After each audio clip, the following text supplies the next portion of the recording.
Hey, Yetta, is our house a 0? It certainly isn't. It's at least a 10 out of 10. I know it is beautiful. Moving forward with the Decker team. Moving forward together with the Decker team. So we're excited to welcome you to another episode of Life's Inside Track. And today we have a special guest. It's not just my sidekick, Ken Decker. It's also Steve and Kevin from Watercolor.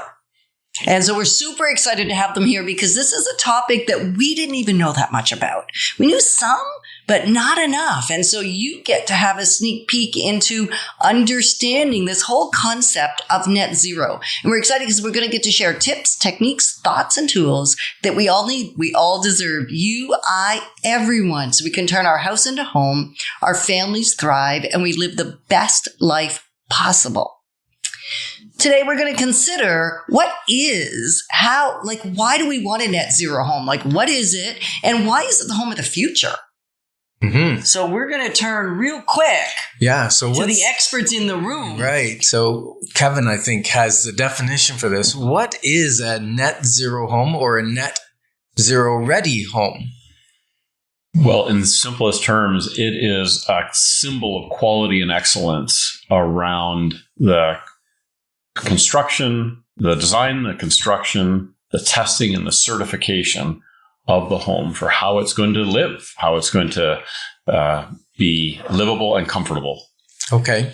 And the net zero, because, we usually think of a 5-star rating or gold status or platinum status. Or 10 out of 10. But zero, why zero? Well, the zero really speaks to the efficiency of the home, the amount of energy that home is ultimately going to consume, not just in your comfort, but in your living. So the idea behind a net zero ready is that you have a home that has the potential of generating as much energy as you will use in an entire year. So over the balance of a year, you get to zero.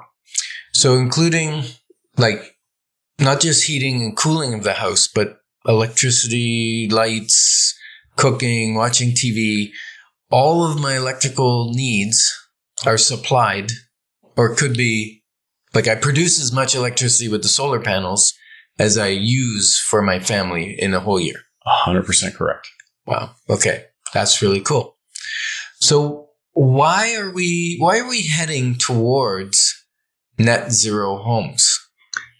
I'm going to take that one. And it's not only because you're super passionate about it. No. But that's part of it.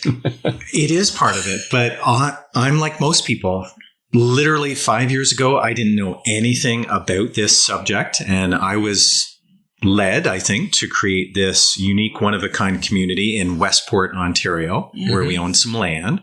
And we were trying to build a pedestrian-focused, walkable community, because the village of Westport is over 200 years old. Yeah. And we were focused on creating Watercolor Westport. It's called that because we're sandwiched between these two lakes, and they're going to be bright Newfoundland colored, colorful homes. So Watercolor Westport.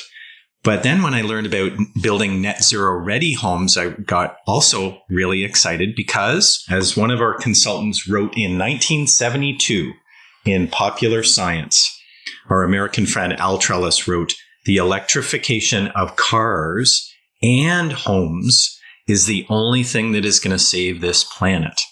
So way back in 1972, they were using heat pumps. Heat pumps have been around 100 years, really. It's just an air conditioner running in reverse.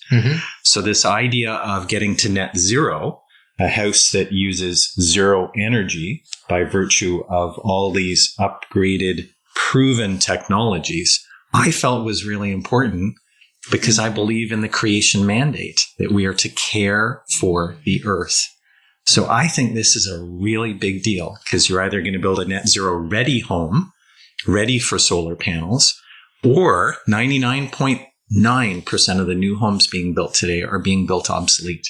And it doesn't have to be that way. Yeah. So if we can build, and I think I saw one on one of your slides on your video, where the actual consumption of energy of a home was going down in halves. Like from 1970 to 1990 and then to 2020. And then the thought is that it's going to be half again by 2030 or 2035. Right. Which is incredible. So why not build all homes like that? Agreed. Why not? Great We are answer, Kevin. absolutely desiring to encourage both consumers to ask for it and builders to build it. There's absolutely no reason. It's all proven technology. This is not new. Canada has been a leader in building science for 50 years, looking at how do we build better homes. And better doesn't mean you have to give up anything. You actually gain. And that's the beautiful part of it. And we can pull that apart. But the really great part of the storyline is that, as you say, not only are you getting more cost-effective living, but you're getting the gain of living in a more comfortable home. Right. Now, it must cost more to build a house that is super efficient. And from watching your video again, I saw that a lot of the efficiency comes from sealing the enclosure and increasing insulation, so you don't have as much leakage out of your home. And on our average price of our homes, we're building homes from $599, bungalow semis, about 1,000 square feet. The cost is almost, you might say, negligible. And you think, why aren't all builders building this way? Yeah. And it's really just a mindset, is once you have the resolve and you realize what's at stake, I think many more builders will come around instead of waiting to be mandated legislatively to 2035. They'll recognize the brilliance of this is it's a better homeowner experience, a better quality of life for not that much more money.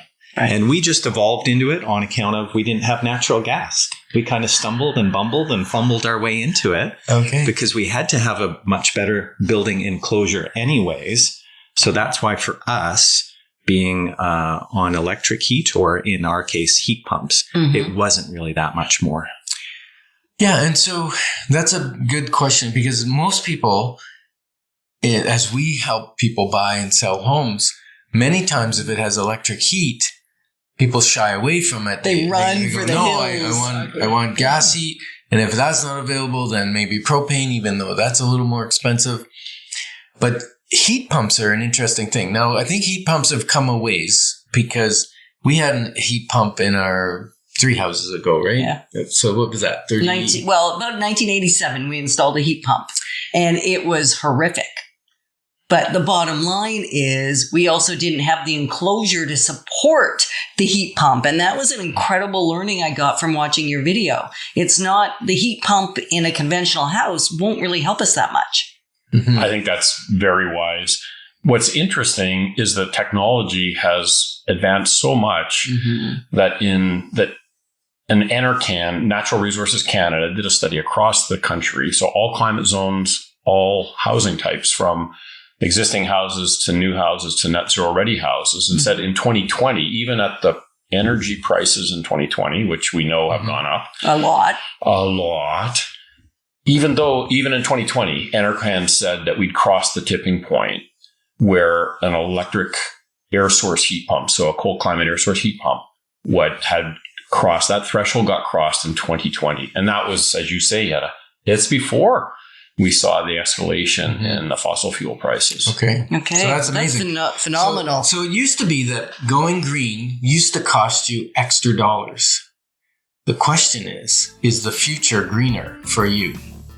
And we're grateful to be your partners moving forward towards wealth, wisdom, and worth. Moving forward with the Decker team. Moving forward